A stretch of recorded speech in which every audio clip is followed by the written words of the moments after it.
Fernando, I'm unfortunately old enough to remember Jimmy Clark, Jackie Stewart, Graham Hill, Jochen Rindt. When they came to Indy in the mid-'60s, it completely changed the profile of the race. It became it became the biggest, greatest race in the world because of those guys. It's been a long time. Nigel Mansell was the last guy that stirred up the craze you have. Are you kind of aware of the history of this race and what Formula One drivers have done to it and what you have done causing up this big excitement that you're coming over? Well, I think I'm aware, yes, of the history and how important is this race for motorsport worldwide. But at the same time, I think now it's just different. I think in the 60s or even when Nigel came here, I think the cars were just different of what we have today. The preparation and how they prepared the race was different because they raced in different venues before and in different super speedways before Indy. And for me, it will be just 2 weeks, so it's a little bit more challenging, but I'm ready to take it.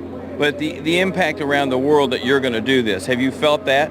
Yeah, definitely. I felt, all the fans were very excited about this thing, and I think the F1 has some benefits from this news.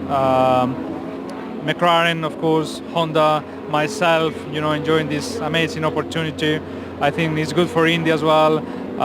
So I think it's a win-win situation. So that's the best thing, because any decision you take in motorsport or in life, there is always one part that is not happy, while in this case, I think everyone is happy. When you were a kid, did you ever watch the Indy 500? Have you watched IndyCar races in the last 10 years or so? No, not really. So you didn't? Because Emerson Fittipaldi used to listen to it on the radio and stuff.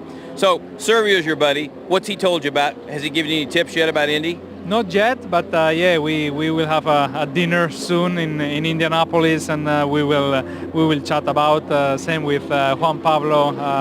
He texts me the day of the announcement, and he's a great buddy, and he's one of the most talented drivers in the world. So many things to learn from everyone, and I'm looking forward. We like the fact that you have a racing spirit and you're willing to step out of your comfort zone to try something completely different, because that's what guys used to do, and now because of contracts and big money, guys don't get to do it anymore. So I just think that's why people are so fired up that a two-time world champion's coming here. Yeah, definitely. I'm not in the comfort zone anymore here. The cars are different, the driving techniques are different, pit stop practice, the restarts. There are many things. Running in traffic will be also an experience. But I have the best team. I think Andretti Autosport will help me massively. I think they have the experience from Rossi last year, from Takuma also coming from Formula One. So, many good things, and amazing people around me. So that will make things much easier. Think about this. Nigel Mansell won, I think, 6 races in IndyCar. 5 of them were on ovals. Emerson Fittipaldi's very first victory was at the Michigan 500, an oval. For whatever reason, good road racers adapt to ovals faster than oval racers adapt to road courses. We'll see. I think, as I said, this is good in a way, but the cars are just different now. I think the sensibility that you have to have with the car, the confidence that you need to build with the car during that week is amazing. And I think all the little setup tweaks, the precise of everything on the driving techniques has to be in another level that I'm not used to. So I take it very open, very honest, that I'm not ready now if the race was tomorrow, but I will be on 28th. Alexander Rossi's father said that you were very helpful to Alexander when he started his career, and he says hopefully he can help pay you back. I hope so. Any tips, will be welcome from anyone.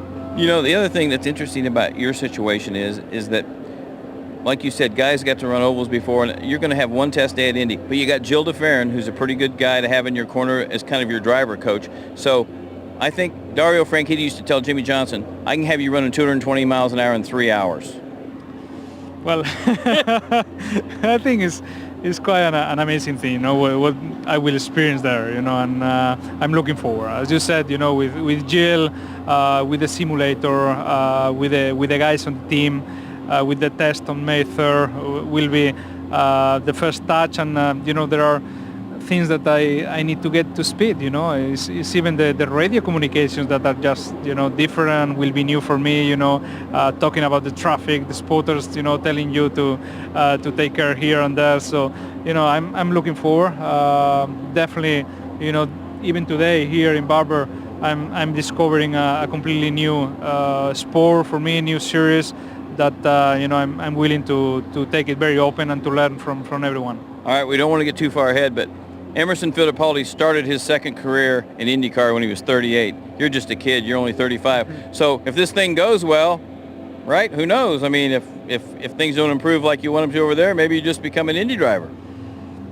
Right now it's difficult to imagine that. I've been developing my whole career and my skills on the Formula One cars. So I think let's see how it goes in Indy 500, how much I enjoy the experience, how much I felt that I could be competitive here and within the future.